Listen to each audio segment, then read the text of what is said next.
Fala galera, a ideia desse vídeo aqui, ele era para ser um vídeo recorrente, mas enfim, às vezes acaba não dando para fazer, mas eu sou Gabriel Amaral e esse daqui é um react da coletiva do Mano Menezes. As coletivas do Mano Menezes têm sido, inclusive, bem melhores do que o Mano Menezes, têm sido melhor falando do que respondendo pergunta, do que treinando, né, escalando, mas enfim, vamos lá. Vamos ver o que a gente pode tirar de importante. A gente normalmente transmite essa coletiva lá na live do Jornada. Até tivemos um pouquinho de problema nessa, então peço perdão. Vamos com as imagens da Flu TV. Vamos ver o que o Mano falou após a derrota do Fluminense, né? Quer que eu olhe pra cá? Boa noite, Mano. A conta antes do jogo, para permanência, para chegar aos 45 pontos, era de 50% de aproveitamento, né? E agora essa conta fica um pouco mais apertada. Eu quero saber por que você acha que esse time consegue? O que te faz acreditar que esse time consegue chegar aos 45 com o trabalho que vem sendo feito? Essa pergunta ela foi feita pelo repórter da Band aqui de Goiânia, tá? É uma boa pergunta. Apesar de ter ali os 45 pontos, mas é um bom questionamento, né? E a cara do Mano Menezes diz tudo. Por quê que a gente deve olhar e acreditar nesse time do Fluminense? Vamos ver o que o Mano respondeu. Boa noite a todos. A única coisa que se baseia em futebol é produção, né? Se a gente jogar os próximos jogos, como jogou os 15 primeiros minutos, como teve postura para jogar a segunda parte do jogo, com uma equipe mais organizada, a gente volta a fazer o que a gente vinha fazendo, jogos disputados, jogos parelhos, e volta a pontuar. Se a gente jogar como a gente jogou os 30 minutos finais do primeiro tempo, aí a gente não vai a lugar nenhum. Porque a gente voltou a se distanciar como equipe, ficou dois grupos jogando, um grupo lá atrás e um grupo lá na frente. Perdemos o meio campo, todas as bolas que caíram no meio campo nós tomamos um ataque. Então as questões são muito claras, tem que produzir para merecer. Então temos que ser uma equipe mais organizada, mais posicionada em relação a tudo aquilo que a gente quer fazer dentro do campo. Em um determinado momento no primeiro tempo eu chego a citar isso, de que o Fluminense parecia que tinha dois blocos, né, falando taticamente do jogo. O Fluminense subia para marcar com Keno, subia para marcar, acho que no segundo tempo também teve um princípio disso daí. Subia para marcar com Keno, subia para marcar com Ganso, com Cano e com o John Arias. Os dois volantes ficavam para trás e parecia que eram dois times separados, o Flu e o Minense, né? E não só isso, uma falta de vontade, cara. É óbvio, tinha o Sol, mas o Sol tá aí para todo mundo, o Sol tá pro Atlético também. O Mano Menezes vai até falar, eu vou fazer a pergunta agora, e o Mano Menezes vai até falar bastante disso, inclusive quando ele solta a frase que tá aí na manchete, né? Mano, aqui, jornada do outro lado. Aqui. Jornada KTO 1902. Quarta eu te perguntei, mano, lá na eliminação, após a eliminação contra o Atlético, sobre a atuação do time, que o Fluminense foi muito superado de uma maneira muito forte pelo Atlético Mineiro, e você até falou que trataria a exceção como exceção. Pela sua frase aí agora, acho que, pelo que eu entendi, você entende que uma boa parte do primeiro tempo teve uma atuação semelhante à de lá. Foi superado com facilidade, só que hoje, evidentemente, por um time que tem menos investimento, numa situação muito mais complicada da tabela. A minha dúvida é assim: isso é muito diferente daquele Fluminense que você mostrou nas primeiras rodadas, com o Fluminense com sangue nos olhos, Fluminense que partia para cima, e é muito mais semelhante ao Fluminense do primeiro terço do campeonato, que era o Fluminense que aceitava muito as derrotas de uma maneira que incomodava muito o torcedor. Minha dúvida é assim: a que se deve esse comportamento como o de hoje, já que a gente está justamente na hora das decisões? Era para justamente os jogadores estarem empolgados e não apáticos. O Mano vai responder, mas eu primeiro, deixa eu só esclarecer, né? Eu tinha duas perguntas, né? Eu tava na esperança, foram 4 perguntas, 4 jornalistas perguntando, eu tava na esperança de, se fossem só eu e a menina do GE, a Bárbara, de que eu pudesse fazer 2. A minha outra pergunta tinha a ver com o Renato Augusto.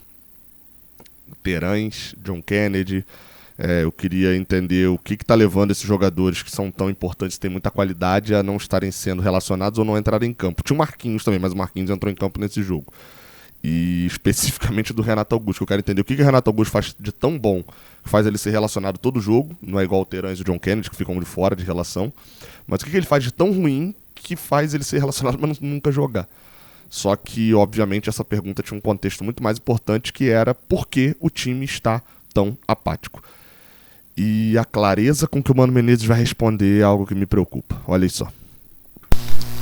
A gente tende a achar que o futebol se resume a ter mais vontade ou a ter menos vontade. Não acredito que nenhum jogador entre em campo sem vontade de buscar o resultado.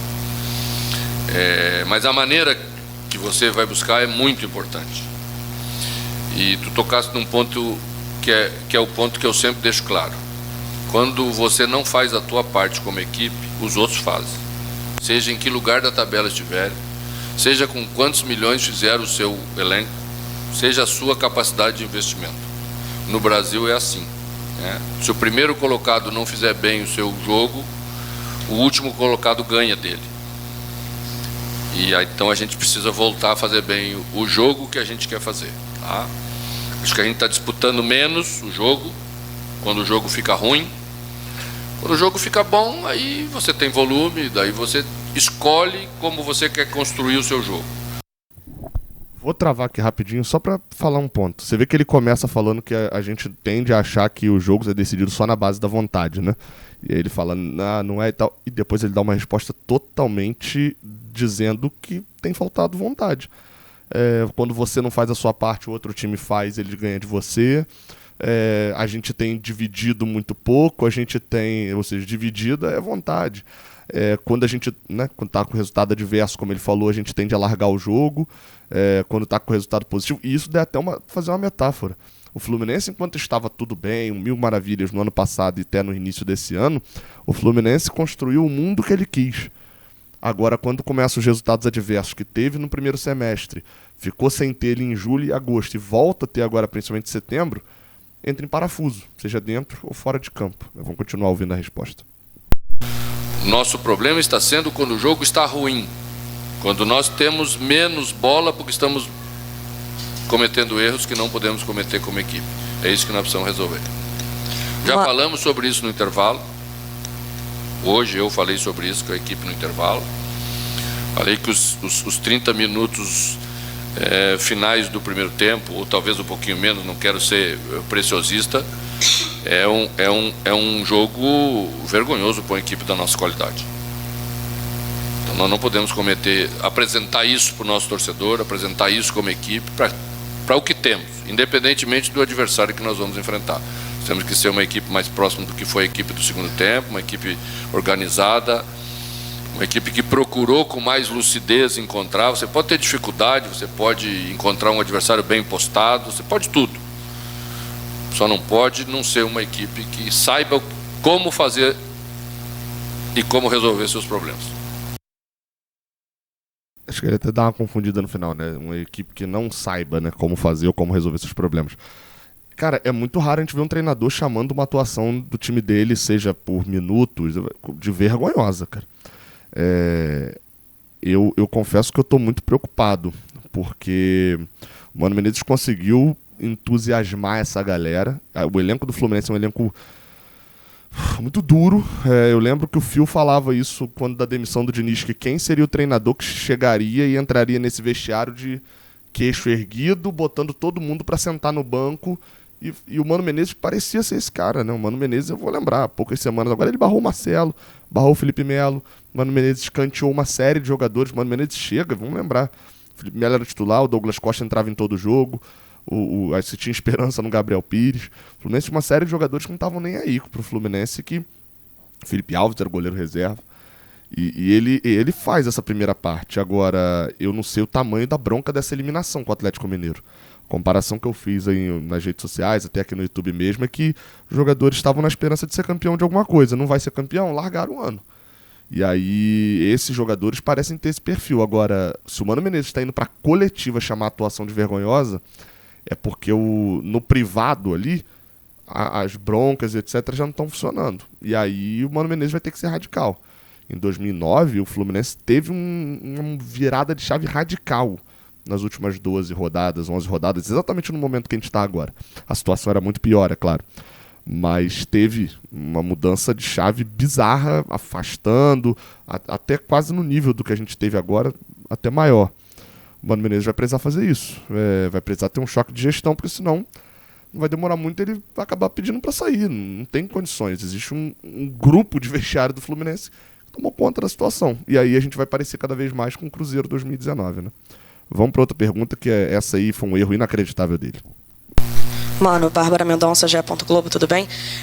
Ali na reta final de jogo, quando eu sinto que é até a segunda coletiva que eu te pergunto sobre as suas reações, mas no momento em que a torcida do Atlético Goianiense estava te hostilizando ali um pouco, eu avistei isso da tribuna, o repórter Rafael Seba também falou na transmissão, que você se vira para a torcida do Atlético Goianiense ali de uma forma um pouco mais bem-humorada, mas como a impressão que passou era de que você estava dizendo que iam cair, eu e você apontando assim, como se você estivesse implicando que iam cair Atlético Goianiense e Fluminense. Queria que você confirmasse se foi isso e a sua projeção para o jogo contra o Cruzeiro, por favor. Não, absolutamente não foi nada disso, né? A gente já tem problema que chega para resolver, né? Por coincidência, nós saímos com uma questão, uma frase pós-jogo do Atlético, vinda de alguém do outro lado, e agora de novo, né? Alguém... Não temos nada disso. Acreditamos piamente que vamos sair dessa situação e por isso que trabalhamos todo dia com esse objetivo. O Mano sabe que fez merda. Porque eu posso... Ele provavelmente já sabia que não tinha imagem da situação e tentou bancar isso, mas, assim, o Rafael Seba da Globo, acho que ele fala na transmissão, né? Não sei. Mas do meu lado, o Lessa falou na transmissão, a própria Bárbara tava... O banco de reservas ali é bem de frente pra gente. E tava nítido. Dava pra ver, todo mundo viu ele fazendo, e ele provavelmente percebeu que essa reação dele com o torcedor do Atlético Goianiense provocava o torcedor do Atlético Goianiense. Só que depois veio o estalo de que é o que ele falou, já tem problema demais pra resolver. E essa foi a parte que pra mim o Mano errou de uma maneira inacreditável. Porque, no final das contas, ele tá dizendo que o Fluminense também vai cair. E aí? Como é que fica? Né? Eu vou cortar a última pergunta, porque eu acho que o que a gente tinha para ouvir já ouviu. Enfim, quinta-feira é uma final. O Fluminense ganhar no Maracanã, provavelmente as moscas, mas ganhar no Maracanã contra o Cruzeiro, um adversário, está bem acima da tabela da gente. Mas, obviamente, com toda aquela questão de reencontrar o Fernando Diniz, pode ser um combustível que esse elenco, talvez, que é um elenco que tem que ser dizimado do Fluminense no final do ano, precise para poder arrancar e escapar do rebaixamento, né? Ou pelo menos fazer o mínimo para escapar. Agora, perder quinta-feira é um ambiente insustentável. Enfim, tá? Tamo junto. Até a próxima. Não esquece de deixar um like aí embaixo, se inscrever aqui no canal. Tô voltando de Goiânia nessa segunda-feira. Quinta-feira tamo lá no Maracanã. Valeu.